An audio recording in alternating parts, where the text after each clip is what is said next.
Okay, hyperlinks in Microsoft Project. When you open up the project schedule, you already have some hyperlinks.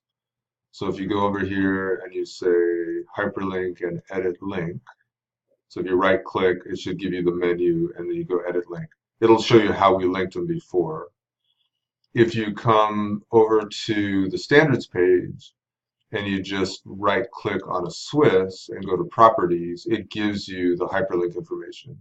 So you should be able to just grab all of this and copy it and then come back to your project schedule and just paste it here like that.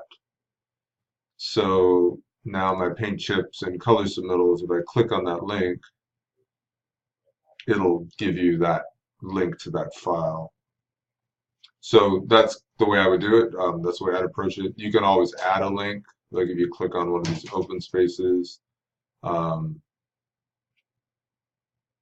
I don't know, I've got something jacked up here, probably something open that isn't ready to open or something.